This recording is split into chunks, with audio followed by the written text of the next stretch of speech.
I paid the mortgage every month, like a quiet ritual that kept the roof steady even when the marriage wasn't. Automatic draft, confirmation email, breath held until the receipt appeared. I didn't miss a payment, not once, not when my car needed repairs, not when my mother's medical bills came in, not when my bonus got delayed and I had to shuffle money like I was playing cards in the dark. I paid it because the house wasn't just drywall and wood. It was safety. It was proof my life was real.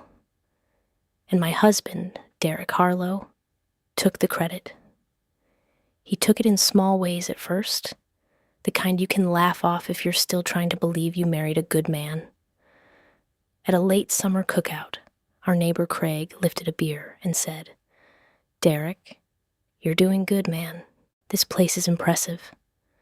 Derek smiled, humble on the surface, proud underneath. "Just working hard," he said. Then he put an arm around my shoulders like a trophy stand. I smiled too, because I'd learned which truths were allowed in public. Inside my purse, my phone buzzed with the alert I'd set up years ago. Mortgage payment posted. $2,847.63 from my account. My paycheck. Derek's applause. I told myself it didn't matter. Marriage isn't a scoreboard. It's a team. It's compromise. That's what I told myself every time his mother pointed at the house, like it was his achievement. "You're lucky," she'd say to me, meaning lucky to be chosen. He's such a provider. I was the provider. I was the one with the stable salary at the logistics firm, the one who worked late, who solved problems, who made sure the direct deposit hit on time. Derek worked sales, charm-heavy, commission-based. Some months he did well, some months he didn't.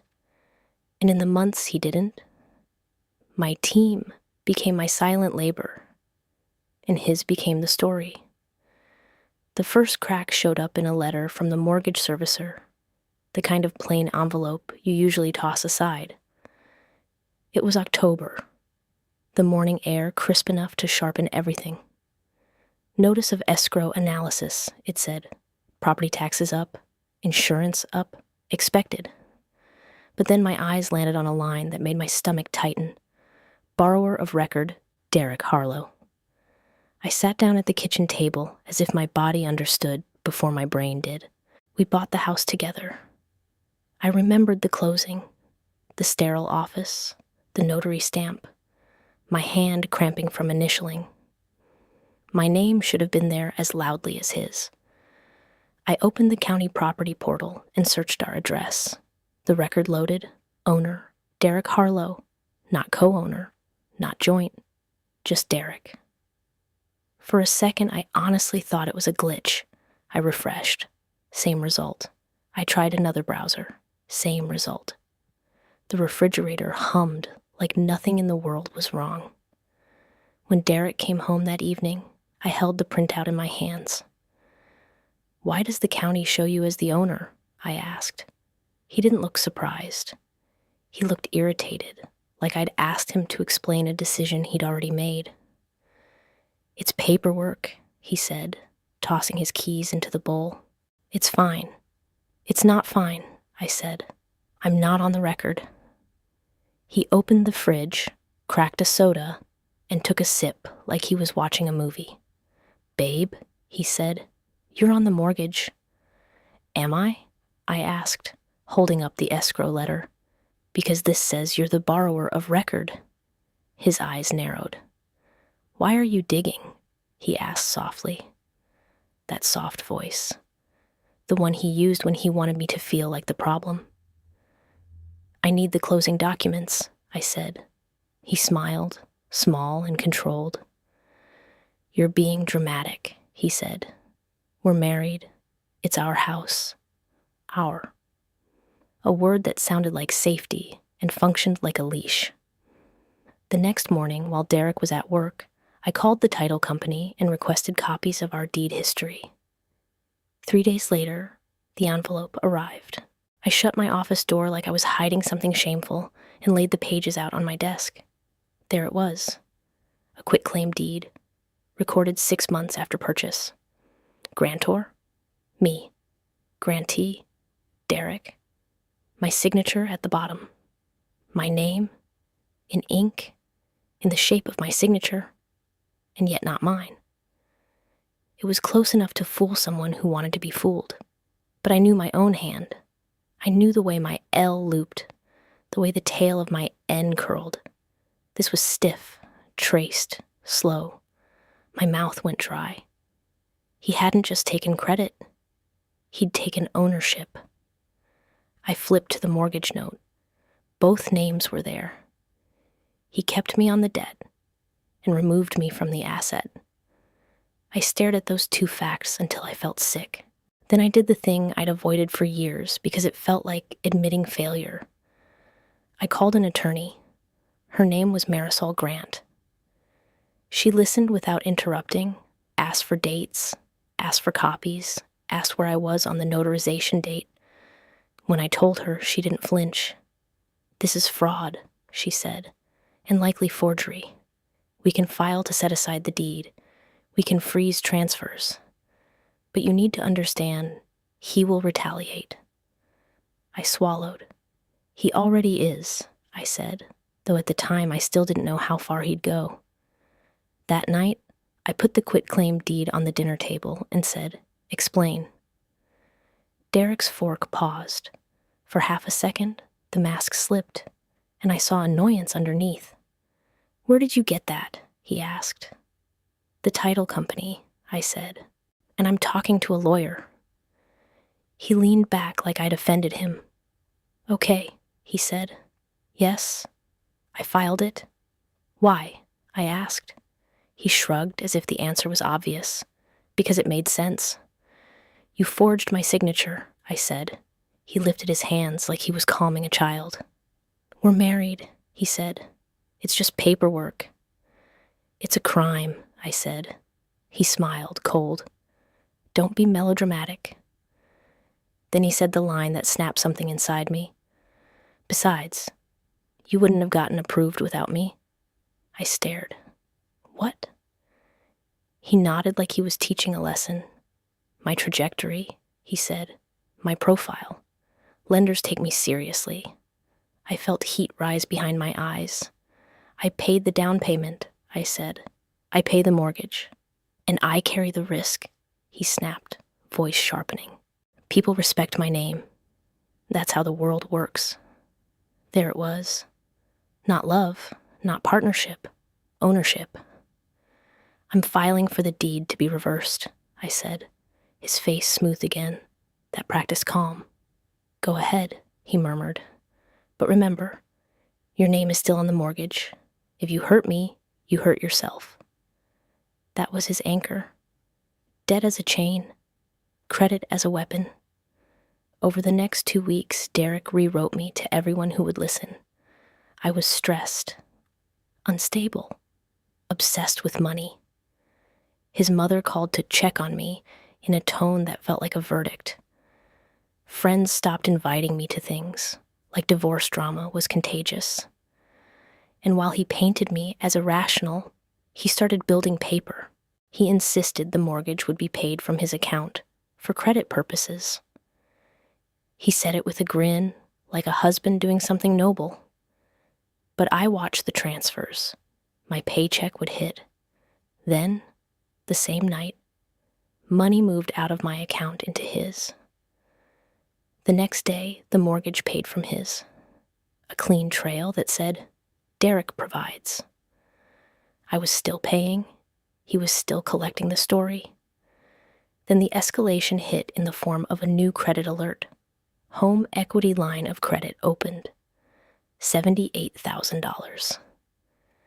I stared at the email in my car outside my office, heart hammering, a HELOC against the house. When I confronted him, Derek didn't even pretend to be sorry. "I consolidated debt," he said, leaning in the doorway like a landlord. "Interest is low. It's smart." "What debt?" I asked. He smiled. Business, he said. Investments. Don't worry. You make good money. I realized then that he wasn't panicking. He was harvesting. The house wasn't a home to him. It was a resource he could tap, and I was the engine that made it refill. Marisol filed fast. Emergency motion. Temporary restraining orders on transfers. Petition to set aside the quitclaim deed. Demand for the notary's log. She told me to gather proof like my life depended on it. So I did. I printed pay stubs. I pulled bank records. I highlighted every transfer that showed my money funding his payments. I saved text messages where he told me, "Send it to my account and I'll handle the mortgage." I backed everything up to a drive and left a copy at work because I suddenly understood that betrayal isn't just emotional, it's tactical. Derek's retaliation arrived exactly the way Marisol predicted. He drained our joint savings account, leaving a few dollars like a joke. He canceled my authorized card. My credit score dipped, not because I spent, but because he wanted me to feel unstable. Then he changed the locks. I found out with grocery bags cutting into my hands, key refusing to turn. The door opened from inside. Derek stood there smiling. "It's my house," he said. "My things are inside," I said. "You can come in," he said, voice gentle, "as long as you don't make a scene." I walked past him and went straight to my office. My file cabinet was open, papers scattered. My backup drive gone. I turned cold all the way through. "You stole my files," I said. Derek leaned on the doorframe. "You mean my files?" he asked. "You've been taking documents that belong to the house." He wanted me to panic, to lash out, to prove his story about me. So I did the opposite. I left quietly with my laptop and a suitcase. I went to a hotel that smelled like lemon cleaner and loneliness. I cried once, hard, then wiped my face and called Marisol. After he changed the locks, he didn't stop. He started acting like the house had already been awarded to him by some invisible judge that lived in his ego. He sent me an email with the subject line, "House Rules," like we were roommates, and he owned the lease. No guests, no unauthorized recording devices, no removal of property without written consent.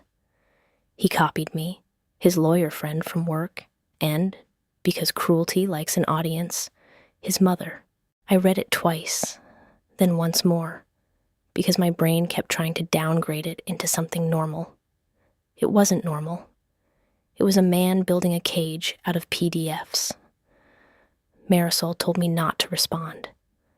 "Let him create evidence," she said. "Let him show the court exactly who he is." So I let him. Derek also started calling my workplace. Not directly, not in a way that would look obvious. He'd call the front desk and ask for me, then hang up. He'd email my company address with vague, guilt-soaked messages. "Please talk to me. We can fix this." When I didn't respond, he sent one that said, "I'm worried about you. I think you're having a breakdown." It was strategic. If he could make me look unstable at home and unstable at work, he could shrink my credibility from every angle. One afternoon, my boss pulled me aside. "Everything okay?" he asked, gentle. "We've gotten a few strange calls. Nothing serious, but my cheeks burned with humiliation. "I'm handling a personal legal matter," I said carefully. "It won't affect my performance." My boss nodded. He believed me, but Derek didn't need my boss to fire me. He needed my boss to doubt me. Doubt is a crack you can widen later. Marisol arranged a civil standby so I could retrieve essential belongings. A sheriff's deputy met me in the driveway 2 days later, a big man with a tired face. He knocked. Derek opened the door with the smile of someone who thinks uniforms are props for his story. "Ma'am," the deputy said to me, calm and practiced. "You have 15 minutes. 15 minutes to collect pieces of a life." I walked through the house with my heart thudding, trying to decide what mattered. Clothes, laptop charger, my grandmother's ring, the folder of documents Derek hadn't stolen. He followed me like a shadow, making small comments designed to bruise. "Take whatever," he said, loud enough for the deputy to hear. "I'm not trying to control you. I just want peace." Peace. The word he used when he meant silence. In the bedroom, I saw he'd moved my side of the closet into boxes like he was erasing me. In the office, the missing drive felt like a tooth ripped out. I grabbed what I could, and when my 15 minutes were up, the deputy said, "Time." Derek leaned close as I walked out. "Everyone's going to know you did this," he whispered. I didn't look at him. I looked at the deputy's badge, at the clear proof that authority didn't automatically belong to Derek just because he sounded confident. Outside, as I loaded my trunk, my phone rang again. Derek's mother. I didn't answer. She left a voicemail anyway. Her voice was honeyed, sharp underneath. "Sweetheart, Derek is devastated. He's the one paying for everything, and you're hurting him. Please stop. Think about your reputation. People talk." People talk. That's what she cared about. Not the forgery, not the theft, the gossip. I deleted the voicemail, then saved a note about it. "Document everything," Marisol had said, "even the little manipulations, especially the little ones." A week before the temporary orders hearing, Derek tried the boldest move yet. I received a certified letter at my hotel address. Notice to quit. He was attempting to evict me as a non-tenant occupant, claiming I had no legal right to the property. I laughed out loud in the hotel hallway, a harsh sound that startled a couple walking past. Evict me from a house I'd paid for, using a deed he forged. It was like being mugged and then billed for the inconvenience. Marisol's response was immediate. She filed an emergency motion and attached the police report number, the forged deed evidence, and the locks change. The judge signed an order blocking any eviction attempt and warning Derek that misuse of civil process would be sanctioned. The next morning, we filed for an access order, and I went to the police station to file a report for forgery. Sitting across from the officer, I felt like I was betraying my own marriage. Until he compared the signatures and his expression shifted. "This is substantial," he said, and he took my statement, made copies, gave me a report number. When I walked out, the air felt sharper, but my spine felt straighter. Derek responded by filing for divorce. He accused me of abandonment, even though he changed the locks. He accused me of financial misconduct, even though my money paid his payments. He requested exclusive use of the home and, with breathtaking audacity, temporary spousal support. From me. Marisol laughed when she read it, not because it was funny, but because it was so bold, it almost became absurd. "He wants you to pay him to steal your house," she said. The temporary orders hearing was set for early February. The courthouse smelled like old paper and stale coffee. Derek sat with his attorney, looking calm, like a man sure the world would believe him. When he spoke, he performed. Soft voice, concerned eyes. "I've worked tirelessly to provide," he told the judge. "My wife has become unpredictable."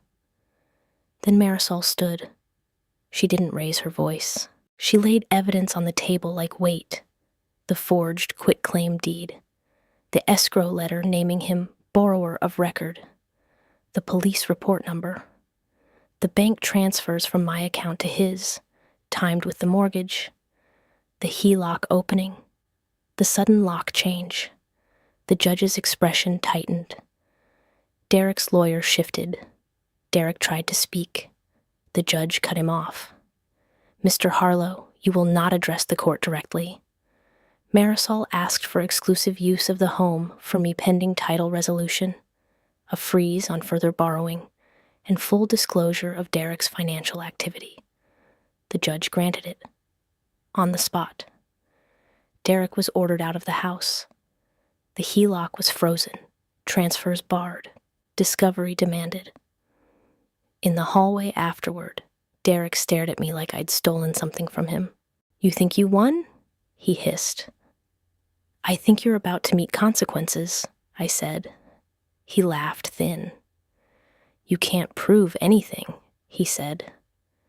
I didn't answer because proof was already stacking.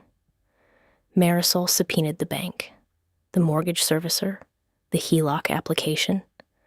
When the documents arrived, the next layer peeled back. Derek had opened an account at a different bank under a business name, Harlow Venture Group, LLC. He'd funded it with HELOC proceeds. He'd also used the mortgage payment history to make himself look stable to lenders, because the payments came from his account, because my money flowed through him like a pipeline. He wasn't just taking credit socially, he was cashing it in financially. I felt sick in a new way, the way you feel when you realize the person you trusted didn't just lie. They engineered. Then my mailbox delivered the next escalation, an audit notice, IRS, joint return, my name. I sat on my kitchen floor, letter in my hands, and laughed once, because it was either laugh or break. Marisol's voice went tight when she saw it. "He filed an amended return," she said, "without you." "We didn't itemize," I whispered. "He did," she said. "And he used mortgage interest and business expenses." We brought in a forensic accountant named Priya Desai. She traced the money and the filings with calm precision. What she found made Derek's strategy clear. He claimed business expenses that were personal. He moved HELOC funds into the LLC, then used that account to cover risky investments. When those investments went sideways, he panicked and tried to patch the hole with tax manipulation. He also reported mortgage payments as if they were made by him, inflating his profile for business credit. And then Priya found the payment, a consulting fee from the LLC, $12,000, to a name matching the notary on the forged deed. Marisol tapped the page once. "That," she said, "is intent." We filed to compel the notary log and attach the payment evidence. The judge granted it. 2 weeks later, the notary's attorney called, suddenly eager to cooperate. The log was produced. It listed Derek as the person present, and it listed a woman presenting ID as L. Harlow signing. Not me. A stand-in. A fake wife. I sat very still when Marisol told me, because rage would have been too easy. Instead, I felt something colder and more powerful. Certainty. Derek's lie had a body now, a witness, a log, a bribe. The case accelerated. Depositions were scheduled. Derek tried to delay, claimed records were lost, claimed confusion. But banks don't lose money trails, and judges don't like being played. At about 70% into the fight, Priya uncovered the twist that turned Derek from selfish to dangerous. He'd applied for a state-level first-time homebuyer credit under his name alone, using the forged deed transfer as proof of sole ownership. He manipulated the purchase timeline, misrepresented income, and received a credit he didn't qualify for. Then he used that credit and the appearance of sole ownership to strengthen his business loan package, making himself look more liquid on paper. He had leveraged a fraudulent tax credit to secure funding. And because my name was on the mortgage, because our filings were intertwined, he had risked dragging me into the fallout as collateral damage. It wasn't just theft of credit. It was theft of identity, of liability, of safety. Marisol contacted the state agency. Priya prepared the documentation. The lender's fraud department was notified. We filed an injured spouse claim with the IRS to separate me from the amended filing where possible. Every step felt like walking through fire, but each step also moved me closer to ground that couldn't be yanked out from under me. Derek's posture changed after that. He stopped acting like a king and started acting like a man hearing sirens in the distance. He showed up one evening in my driveway, hands shoved in his coat pockets, face pale. "Can we talk?" he asked. I stood on the porch, door behind me, not opening it. "Talk," I said. His voice cracked. "I didn't mean for it to go this far," he said. I stared at him. "You forged a deed," I said. "You bribed a notary. You opened a HELOC. You filed taxes in my name. You staged a fake me. How far did you think it would go?" He swallowed. "I was building something," he said. "For us." "For you," I said. He flinched. "Okay, for me," he admitted. "But if you drop the criminal report, we can settle. I'll give you something." Something. Like my life was a coupon. "I'm not dropping anything," I said. His eyes flashed with anger. "Then you're ruining me," he hissed. "You ruined you," I said, and this time it landed like a gavel. Settlement talks began a week later because Derek's attorney finally understood what Derek couldn't charm away. Marisol demanded more than fairness. She demanded repair. Derek would refinance the mortgage into his name alone or agree to sell the house. The HELOC would be paid from his share first. I would be reimbursed for documented mortgage contributions, attorney fees paid, no spousal support, full separation from business debts. Derek fought the numbers. Priya's spreadsheets crushed his arguments. Then came Derek's deposition. Under oath, with a court reporter typing every word, Derek tried to deny everything. When asked if he ever signed my name, he smiled and said no. Marisol slid the $12,000 notary payment across the table. "Then why did your LLC pay her?" she asked. Derek's smile froze. His attorney whispered. Derek's throat bobbed. "I don't recall," Derek said. "You don't recall $12,000? Marisol asked. "I don't recall the purpose," he said. Marisol nodded, then asked about the woman with the fake ID. Derek glanced at me just once, and in that glance I saw fear, because he knew the story was no longer his to control. The power reversal arrived like winter ice cracking, quiet until it isn't. The judge issued a ruling setting aside the quitclaim deed based on evidence of forgery and improper notarization. Title reverted to joint ownership pending final division.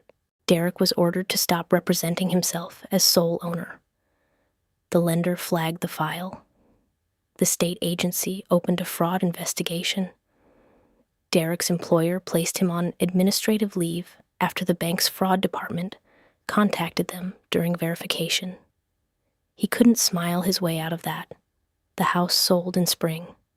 Sunlight returned. Trees budded. I stood in the empty living room one last time, listening to my footsteps echo. Derek wasn't there. He wasn't allowed. The proceeds were divided with precision. HELOC paid off first from his share. Reimbursement to me for verified payments. Fees covered. Derek walked away with less than he'd built his fantasy on. I moved into a smaller place across town. No granite countertops, no grand staircase, but my name was on the lease, my name on the mailbox, my money paying for a roof that belonged to me without negotiation. A few weeks later, my credit score updated. It climbed clean and steady. I stared at the number like it was a sunrise, and I felt something settle in my chest, an unfamiliar quiet. Derek left a voicemail. I didn't listen. I didn't need his apology. I needed my life back. Because the real theft wasn't the praise at cookouts, or the way people assumed he provided. The real theft was the way he used my reliability like a resource, siphoned it into his identity, and tried to trap me with debt while he walked around wearing my effort like a suit. He thought credit was a story. I learned credit is also a weapon, and a shield, depending on whose hands hold the documents. I paid the mortgage, and in the end, I took back the truth.